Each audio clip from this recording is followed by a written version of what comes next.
G'day, I'm Paul. So you want an electric vehicle, but you don't want to be a Tesla person? Well, what are your options? This is one of them. It is the Polestar 2. It's a competitor to things like the Model 3, the Kia EV6, and the Hyundai Ioniq 5.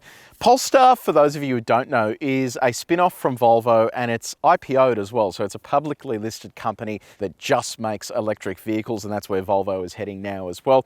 This one here is the middle specification. So it's the long-range single motor version, priced at a little under $70,000. This has had a price rise recently. If that's too expensive though, the entire range kicks off at just under 65 grand. Today we're going to do a detailed review of this car. So if you do want to skip ahead to other parts of the review, you can use the time codes on the screen, or if you're on YouTube, you could scroll down and use the chapters below. And if you haven't done so already, subscribe to our channel and press the bell icon so you can find out every single time we drive a new electric vehicle. So let's talk about the exterior. You've got 6 external colours to pick from. All but magnesium is going to cost you $1,500. I like this colour. Looks very nice with the colour-coded Polestar logo up at the front there. Now, let's talk about the design. I think this is a very smart looking car. So down the front there, you have this matte black finish on the grille with a little radar sensor there, 360 camera nestled into there as well. Little air dam down the bottom there for cooling, and then up the top here as well. Typically you see with EVs, all of this is blocked off, but there is actually a cooling element behind there. So in terms of the actual design itself, this platform is based off the XC40. So it is an internal combustion platform that they have converted to electric vehicle, which is why you'll see some stuff that is strange, such as not a great deal of storage under the bonnet here, driveline hump in the cabin. So hopefully the next generation of this is going to be EV from ground up instead of this sort of cobbled thing that they have here. Over on the headlights, you have full LED headlights with LED daytime running lights, fog light down the bottom there, and let's whip around to the side. Now, single motor in Polestar 2 land is front wheel drive, so it sends all of its torque through the front wheels here, which is interesting. So 245mm, and this has Michelin Primacy 4 tyres. The reason I say it's interesting is because front-wheel drive EVs always have torque limitations, especially because the torque is so sudden. When you try and send it through the front wheels, you end up with torque steer and all other sort of weird things. So I'll be keen to see what this is like when we go for a bit of a drive. You've got a machine finish on the outside of that wheel with piano black on the inside and that aero design. Wheel arch cladding there as well. I don't know about this. I think this is a bit silly. They all come with a sticker on the side there that tells you it's a battery electric vehicle, the battery size and the power it makes. I think it's a bit silly because if in the future they offer power upgrades, which they have done in the past, that sticker becomes outdated. Maybe they give you another sticker you have to put on there, I don't know. You have body coloured wing mirror, indicator built into there, and a camera down the bottom there as well. Glass roof here if you get the Plus pack, and I'll run you through the ridiculous option packs very soon. Come around to the back. Just like the Model 3, this is a hatch. You've got a shark fin aerial up the top there, brake light integrated into the top part of the glass. And I love this tail light design. So full LED, it connects in through the center there, and another body colored Polestar logo, all black down the bottom here with these satin chrome finishes. So let me know what you reckon about the Polestar 2 design. Do you think it looks good? And you're going to be buying this over a Model 3? Let me know down there. So we are inside the Polestar. We'll start off with the key. Here it is. You've got the Polestar logo there. Then on the side you have panic, and then lock, unlock, boot. I hope there's a better looking key than this. Maybe this is just the spare key, but that looks pretty cheap and nasty. It is a proximity sensing key, so you can leave that in your pocket, and then once you're inside to start the car, you just put your foot on the brake and put it into drive here on the gear stick. You can also use a digital key as well, which means you don't actually have to have the physical key on you. You just use your phone to open the car. So the interior, I really like the look of this. It's very simple, but not over the top like a Tesla. Here I actually have things like a head-up display. I've got the screen here ahead of me, really nice looking infotainment system, and then functional buttons. I find with all the Tesla stuff, and same with our Model Y, it's just too minimal. I need to have the speed in front of me, especially here in Australia where there's so many speed cameras. Just having that central screen, which is a bit cluttered and hard to use while you're driving, is not really good enough. This is a much better layout. A little bit of piano black here, but it's not the end of the world. And this is a vegan interior as well. So all of this stuff here is sort of vegan. Polestar, I went to the launch of the Polestar 3 and they went on about how their method of sourcing vegan materials inside is better than other manufacturers because a lot of them use toxic materials to source their, plastics and that sort of stuff. And these guys as well, if you go down the path of leather, they actually ethically source that leather and have it sustainably sourced, so it is from byproducts of meat as well. So there you go, fun fact. Now, what about your touch points? So all of this stuff up the top here is really nice. I love this sort of fabric exposed and this wood grain there as well. Center here is pretty firm and firm-ish on the door. How firm are they? We've got a durometer. We've tested the main surfaces in this cabin. If you want to see how this car compares to others that we've tested before, have a look at the link in the description below. Now, build quality. That is solid as a rock door. Sounds really good. So let's talk infotainment. You've got an 11.2-inch display here. You've also got a screen ahead of the driver. Run you through this first. I love the way this looks, and it's actually really easy to use, especially while you're driving as well. So this is the map display. You can see it uses Google Maps, and you can actually see the proving ground and all the roads and all that sort of stuff, and you can zoom all the way in. Even here in the middle of nowhere, there is sort of sufficient detail there to see sort of what's going on, which I think is pretty cool. In addition to that, you then have a lot of other online services. You have a Google Play Store that allows you to download apps onto the screen, so you can do tune-in radio, so you can listen to virtually any radio station around the world, which I think is cool. And then on the audio front as well, you have AM, FM, DAB, digital radio. And the good thing here, well, it's good if you pay the optional package, but the good thing here is you can get a 13-speaker Harman Kardon branded sound system, which is excellent. But it's like a, what is it, $6,000 plus pack. So that adds the vegan seats, the heat pump, and a few other things. And look, just very briefly to digress, the heat pump, I reckon, should be standard. In EVs, a heat pump is used to help the battery reach its regulated operating temperature. When it hits that operating temperature, it's the most efficient and it's going to use less energy, especially when it comes to charging. The fact that you have to get the heat pump through a $6,000 option pack, I think is pretty crap. Same with the safety stuff that I'll run through in a second. But anyway, in addition to those features, it doesn't have Android Auto because this is Android Automotive in terms of the operating system, but it does have Apple CarPlay, although it is wired. It's not a wireless setup, which I think is a little bit disappointing in this day and age. But outside of that, really good infotainment systems to use, very friendly and all that kind of thing. Now, ahead of the driver, very minimalist and simple display. It gives you all your key information. You can pop maps up there if you want, but there really isn't sort of too much detail that goes on there, but at least it exists. Like I said before, with all the Tesla stuff, it is just, you need this screen to see exactly what you're doing. Now, safety, this is an interesting discussion. So you have autonomous emergency braking with pedestrian and cyclist detection. AEB works in forwards and reverse as well. You've got a lane keeping assistant, but you then have an optional pack. I'm going to read this from here. So the pack is $3,400, and that includes blind spot monitor, radar cruise control, rear cross traffic alert, and 360 camera and the semi-autonomous steering function. Why is it optional? You know, EV should be the latest and greatest of everything. The fact you have to pay all this extra money for it is a bit silly. And when you look at this compared to a Tesla in terms of price, the Tesla comes with a lot of that stuff as just standard. There are no options. So it is a little bit disappointing that you have to spend all this extra money to get the stuff that should actually be standard in a car that costs this much regardless. On the reversing camera as well, even though you're paying extra for it, the quality is not really great. I'll show you what that looks like. So you can see there, the quality of that is pretty average. It's so grainy, you can barely sort of see what's going on there. And then looking at the back, it is just, yeah, it's like looking through a glass bottle or something. So yeah, and you have to pay optional for this, which is, yeah, I reckon a little bit disappointing. So yeah, but it does come with front and rear parking sensors. What about your practicality? We'll start off with connectivity. So you've got two USB-C ports hidden under those rubber covers. You have a wireless phone charger down here. In terms of storing your phone though, it can go here in the cup holder or on the wireless charger. But if you do have a bottle or a cup in there, there really aren't that many places to put it outside of the wireless charger. In fact, storage here just in general isn't very good because, yeah, once you have a bottle or something in there, all this stuff is all taken up. So in terms of your coffee cup, goes in there nicely, but again, you're reaching back here to get it, so it isn't really a convenient location. It does fit a bottle though without any dramas. You've got teeth in there. Bottle fits inside the door too, but I don't think we'll be able to fit our big bottle in there. No big bottle, just the small one.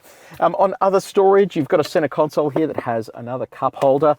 And then in addition to that, you have these slots here next to the driver's knee and the passenger's knee. And finally, a glove box down here, which is actually pretty reasonably sized. Now moving on to comfort, you have dual zone automatic climate control. You have seat heating for the front row as part of that optional package, along with steering wheel heating. Electric seat adjustments, you can go forwards, backwards. Your backrest can go forwards, backwards. You can lift the front of the seat, back of the seat. You also have bolster adjustment and seat memory as well for the driver. Passenger is electrically adjustable as well. And just on steering, you have tilt and reach adjustment. And on our reach test, all of this stuff is easy to reach while you're driving. And just on comfort, very comfortable seats, these vegan seats. Okay, second row of the Polestar 2. I don't know who this is built for, but it's definitely not burly blokes. It is very tight back here. So knee room is good, but toe room is not existent. My toes are wedged under there. Headroom is ridiculous. My head is resting on the roof. It's just like, did anyone actually sit in the back here when you were engineering this?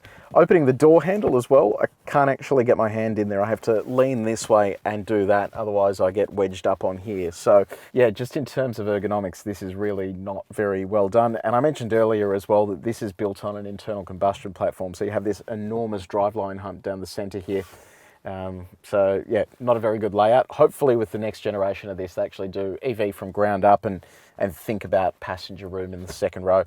You do get air vents down here, heated seats as part of that option pack. Here you have two USB-C slots. You have map pockets in the back of the seats. Let's have a look at bottle storage. So you've got a center armrest here with two cup holders. So you can pop your bottle in there, gripped teeth as well to hold it all in position. Bottle can also go inside the door just. Now, seats for babies, you have two ISOFIX points on the outboard seats and three top tether points. And on our window test, having to do this awkwardly, doesn't go all the way down, and that is because the power switches off every time you get out of the car. Cargo space, I mentioned earlier on, this is a hatch. I'll show you how it works. You've got a power tailgate. So you have a little over 400 litres of cargo space available here and just under 40 litres available in the front. Now the interesting thing is that I still don't have any idea what that does. So if you do know, please let me know in the comments section below. Not entirely sure. Maybe it keeps things up the front there. Who knows? Beneath here you have extra storage as well. Given this is front wheel drive, you don't have a motor there getting in the way of things. You have storage off to the sides, a 12-volt outlet just off to the side as well. Show you what it looks like with our bags in there. So laptop bag. And then suitcase. So it's actually not a bad storage space. Once you do put that cargo blind in though, it is a little bit limited there in terms of the height you can load in. And then if you do want a bit more space, you can drop the second row as well. That then gives you a fairly flat load space. Before we go for a spin, I want to run you through all the EV stuff. So you have a 78 kilowatt hour battery. In addition to that, you have the capability of charging AC and DC. AC can be charged on 3-phase up to 11 kilowatts. DC will do up to 155 kilowatts with an average power of 108 kilowatts.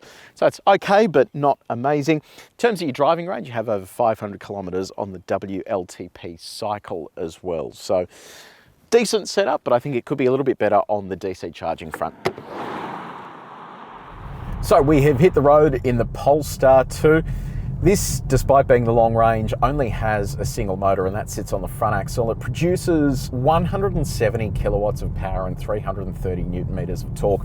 So I mentioned earlier on that you get to the point where you have too much torque on a front wheel drive and it causes it to torque steer and be all over the place. This is right at that limit. Any more than this and it really would be scrabbling for grip like something like the Hyundai Kona does. It just has way too much torque for its weight, and as a result of that, the drivability isn't very good.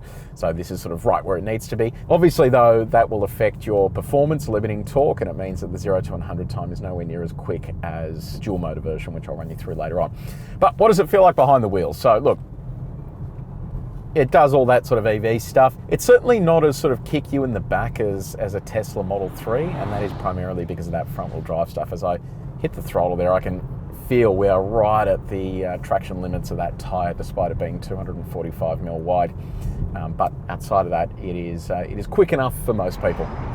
Polestar claims a combined economy of 17 or thereabouts kilowatt hours per 100 kilometers.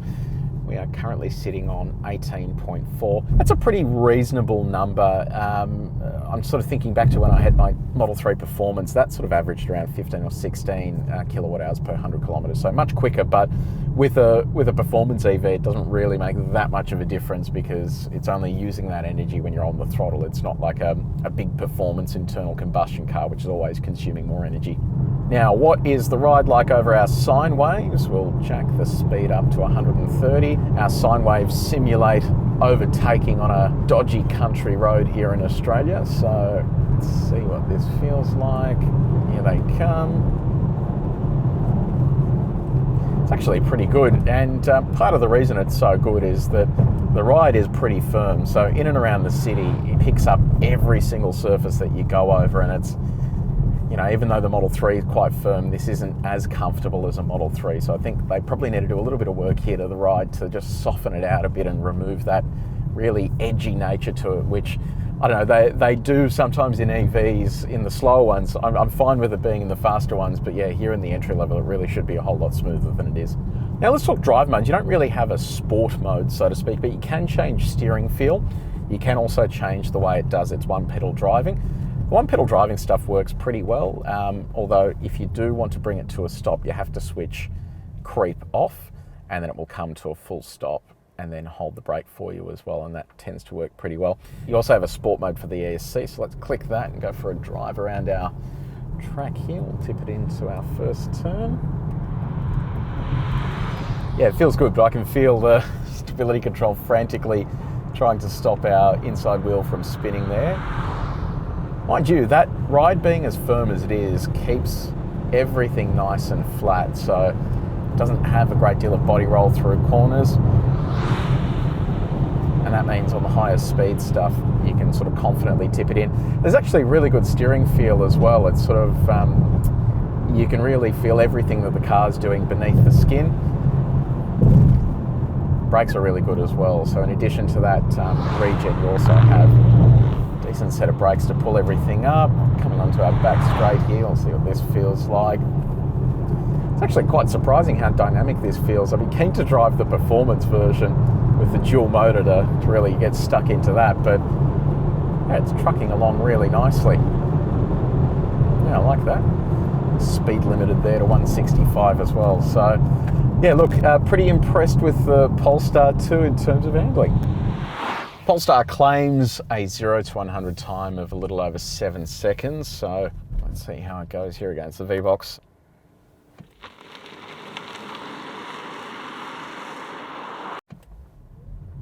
Does feel very leisurely. Okay. We'll go all the way up to 120 so we can get our overtaking number as well.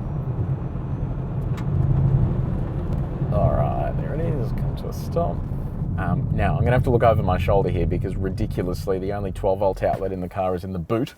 I had to mount the V-Box to the roof. So 0 to 100, 8.1 seconds, so way off the claim. 80 to 120 of 5.2 seconds, which is reasonable for overtaking. So yeah, it is interesting how it's almost a full second off the claim 0 to 100 time, which is a little bit disappointing, I reckon.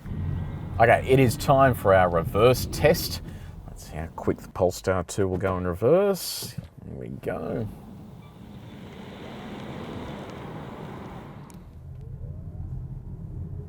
Very gentle there, 32 kilometers an hour. Let's talk about road noise. It is pretty noisy in here, especially on coarse chip roads. There is a lot of tyre noise that comes into the cabin. It's a little bit disappointing because I think they're insulated tyres as well, so it should be subduing a lot of that noise, but you do notice that at highway speeds it really is quite noisy and boomy inside the cabin, which isn't ideal for an EV. So what's your visibility like? Well, I can see clearly down the front there. It's an interesting seating position because it's not an SUV. You're sitting sort of fairly low to the ground.